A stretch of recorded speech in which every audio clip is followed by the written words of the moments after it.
The dock worker came running towards me, shouting that my boat was gone. I stared at him, uncomprehending. "That's impossible," I said. I tied the sea breeze up myself. I hurried down the dock, my pulse quickening as I tried to make sense of what he'd said. The sea breeze was my pride and joy, a sleek, beautiful boat that I'd worked hard to maintain. I knew I'd secured it properly. My mind raced with possibilities. Maybe it had come loose somehow. Maybe a strong current had pulled it away. I clung to hope as I approached the empty slip, but the gaping space where my boat should have been hit me like a punch to the gut. Panic set in, and I scanned the water, desperate for a glimpse of my boat. And then I saw it. My sea breeze was gliding away, but not on its own. Standing at the helm was Karen, my notoriously entitled neighbor. Her blonde hair whipped in the wind as she waved cheerfully in my direction, completely oblivious, or perhaps entirely aware, of the chaos she'd caused. Music blared from the boat speakers, and she moved to the rhythm as if she was on a carefree joyride. My disbelief turned to anger. How dare she take my boat without permission? It wasn't just the audacity of her actions, but the way she acted like nothing was wrong. I knew I had to act quickly before things got even worse.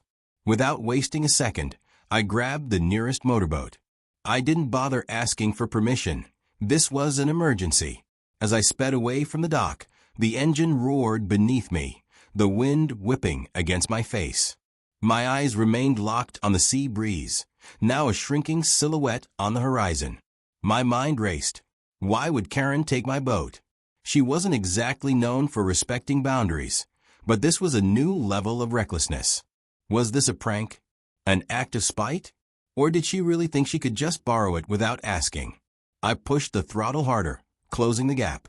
The sea breeze bobbed gently on the water, an island of chaos.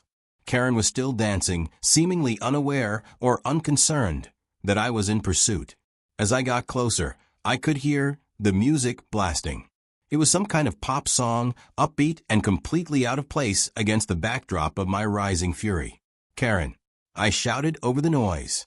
"What are you doing?" She turned, a wide grin on her face. "Oh hey, I didn't think you'd mind." "Mind?" I barked. "That's my boat." She shrugged, unfazed. "I just needed a little getaway." "Relax, I was going to bring it back." My patience snapped. "Turn it around. Now." Her smile faltered. She glanced at the controls, her expression shifting from carefree to confused. How do I do that?" The realization hit me hard. She had no idea how to handle the boat. The danger of the situation intensified. It was no longer just about getting my boat back. It was about making sure neither of us ended up in a dangerous situation. I pulled alongside, ready to take control before this turned into a full-blown disaster. As we approached the dock, I signaled to a marina worker for help. They guided us in, securing the boat as I cut the engine. Karen stood, avoiding my gaze, as she moved to the edge of the boat. "Karen," I called, catching her attention.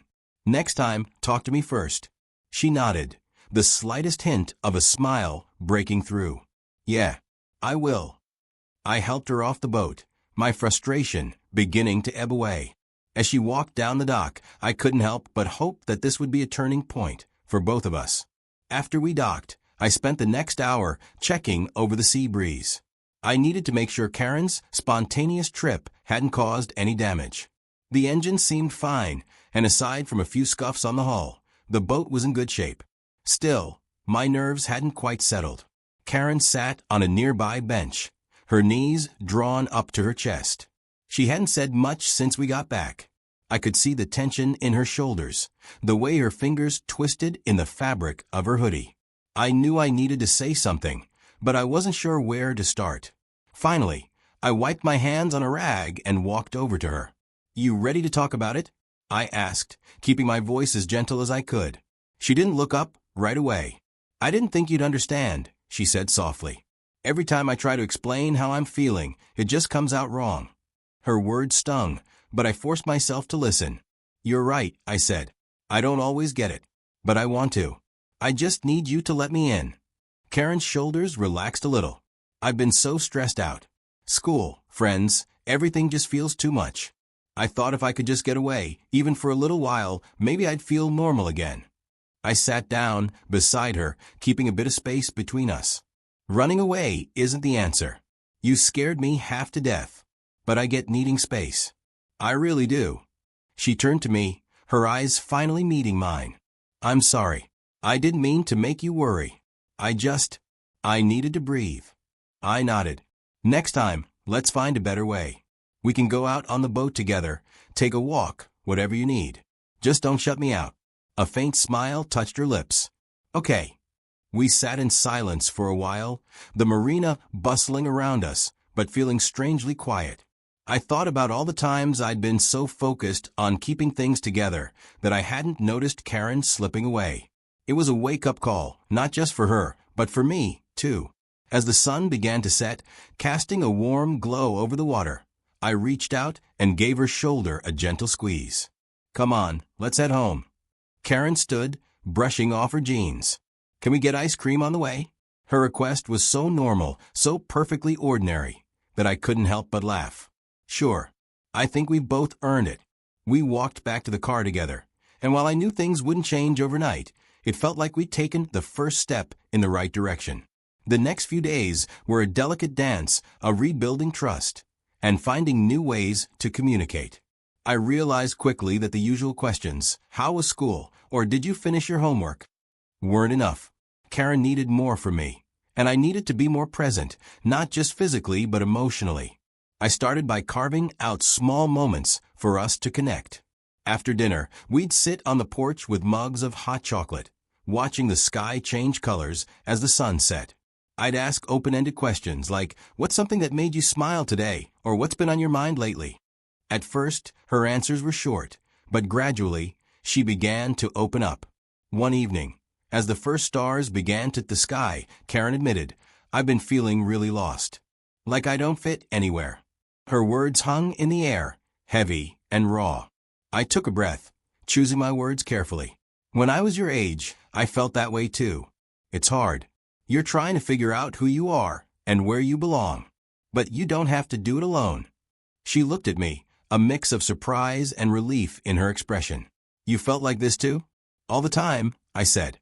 And it's okay to feel that way. The important thing is to talk about it. You've got me, your friends, even a counselor if you think it might help. Karen nodded slowly. Maybe talking to someone could be good. Sometimes it's hard to say everything to you because I don't want you to worry. I reached over, taking her hand gently. I'm always going to worry. That's part of being your dad. But I'd rather know what's going on and face it together than be in the dark. Our conversation marked a turning point. The next week, I helped Karen find a therapist who specialized in working with teenagers. She seemed hesitant at first, but after a few sessions, I noticed small changes. She was more engaged at home, more willing to share pieces of her day, even the hard parts. I also took a good look at myself. I'd been so focused on providing stability that I'd forgotten how important it was to model vulnerability. I started sharing more of my own feelings, my worries about work, my stress about keeping everything running smoothly. It wasn't always easy, but I could see it helped Karen realize she wasn't alone in feeling overwhelmed. We began to spend more intentional time together. Some weekends, we'd take the sea breeze out for a short sail, nothing too adventurous, but enough to feel the wind and watch the waves. On calmer days, I taught her more about navigating, showing her how to read the charts and handle the wheel. It became our safe space, a place where we could talk or sit in comfortable silence. One afternoon, as we drifted gently on the water, Karen turned to me. I'm glad we're doing this. I don't know, lighter, I guess. My heart swelled with relief. Me too, I said. I love these moments with you. The sun was setting, casting golden light over the rippling water. I knew our journey wasn't over, that there would be more storms to navigate. But I felt hopeful, anchored by the bond we were rebuilding. No matter what lay ahead, we'd face it together, side by side, just like on the sea breeze. As time went on, Karen continued to make strides in finding her footing. Therapy helped her process her emotions, and our open conversations became more natural. She even started showing interest in activities outside of school, joining a photography club where she could express herself creatively. One afternoon, Karen asked if she could bring her camera on the sea breeze. I eagerly agreed, and we set out on a quiet sail. While I navigated, she moved around the boat, snapping photos of the water, the sky, and even candid shots of me. Her laughter, soft and genuine, filled the air, and I couldn't help but smile. At one point, she showed me a picture she had taken of the sun reflecting on the waves. "I love how the light makes everything look new," she said. "It's beautiful," I agreed. "You've got a real talent." Her cheeks turned pink, and I could see how much the compliment meant to her. These small moments of confidence were like gentle ripples, spreading positivity through our lives. Karen's room began to fill with printed photos. She hung them on a string of lights above her bed, a gallery of her perspective on the world. She showed me her favorites, explaining what she saw in each shot. I cherished those moments, grateful that she was letting me into her world. Our relationship was no longer defined by my worries and her silence. Instead, it was a partnership, a shared journey. We still had challenges, of course, but the difference was we faced them together. When Karen had a tough day, she didn't retreat into herself. Instead, she'd sit beside me and talk, sometimes through words, sometimes through her photos. One evening, as we sat together looking through her latest pictures, she leaned her head against my shoulder. "Thanks for not giving up on me, Dad." Tears pricked my eyes, and I wrapped my arm around her. "I never will." In that moment, with the warmth of her presence and the glow of her photos surrounding us, I knew we were on a new course. Our ship had weathered the storm, and ahead of us lay clear, open waters, full of possibility and hope. Life found a new rhythm, and our days were filled with a quiet, comforting normalcy. Karen's confidence continued to grow, and her photography became more than just a hobby. It was her voice. She started sharing her pictures online, even joining a local exhibit where one of her photos was displayed. I couldn't have been prouder.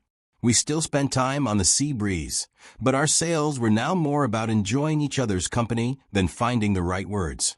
Karen would sit at the bow, camera in hand, capturing the world through her lens.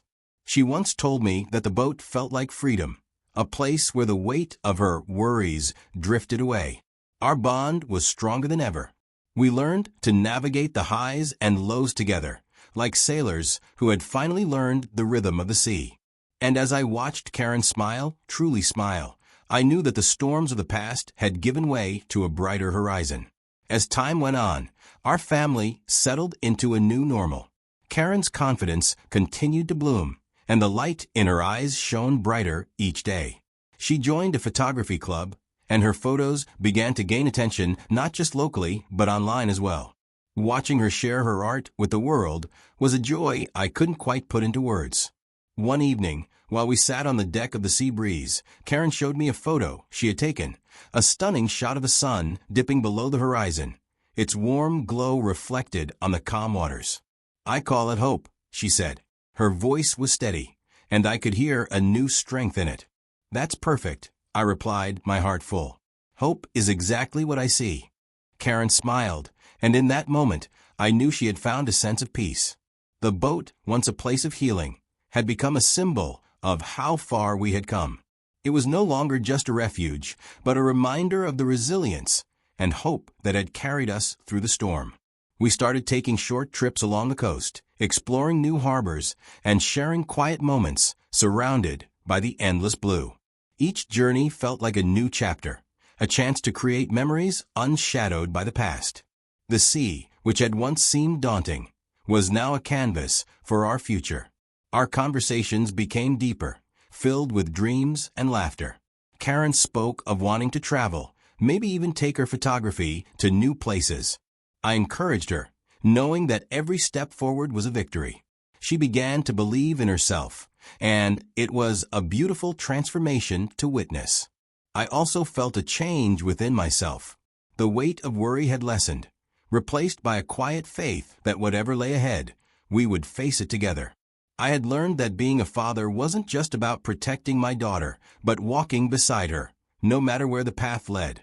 Our story wasn't without its scars, but those scars had become part of our strength. We had learned to navigate life's unpredictable seas, finding beauty in the journey. And as we sat together, watching the last light of day, I knew that hope had not only returned, it had anchored itself firmly in our hearts. As the seasons changed, so did our lives.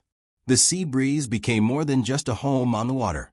It became our launchpad into new adventures. Karen's photography continued to flourish, and she started sharing her work in small galleries and community exhibitions. Her confidence was inspiring, and seeing her rediscovered joy filled me with gratitude. One morning, as we sat on the deck with the crisp autumn air surrounding us, Karen showed me an email. "Dad, look at this," she said, her voice a mix of disbelief and excitement. I took her phone and read the message. It was an invitation to showcase her photos at a well-known art festival. "Karen, this is amazing," I exclaimed. Her cheeks turned pink, and a shy smile spread across her face. "It feels like a dream," she whispered. But it wasn't a dream. It was a testament to her strength and resilience. We spent the following weeks preparing for the festival. Karen selected her best work, and we printed and framed each piece carefully. She even included the sunset photo titled Hope, a personal favorite that perfectly captured her journey. When the day of the festival arrived, we set up her booth under a bright blue sky. People wandered by, drawn in by the vibrant colors and the stories her photos told. I stood nearby, watching as she spoke with visitors, her voice steady and her smile genuine. She had come so far from a quiet, withdrawn girl who first stepped onto the Sea Breeze. One woman, moved by Karen's work, asked about the story behind hope. Karen shared a bit of our journey, the pain, the healing, and the strength she found along the way. The woman nodded, a tear in her eye, and bought the piece on the spot. By the end of the day, Karen had sold several photos and received countless words of encouragement. She was radiant, her joy undeniable.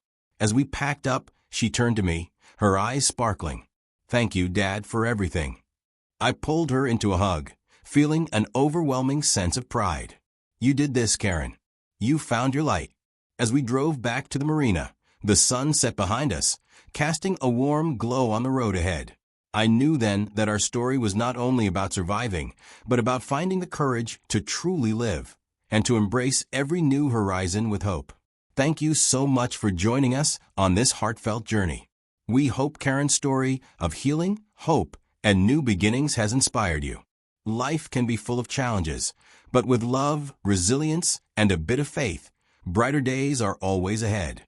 If you enjoyed this story and want to hear more uplifting and inspiring tales, please make sure to subscribe to our channel. Your support helps us continue sharing stories that bring hope and encouragement to others. We wish you and your loved ones good health, joy, and peace. May every new day bring fresh opportunities and renewed strength. Stay blessed, and we look forward to seeing you in our next video.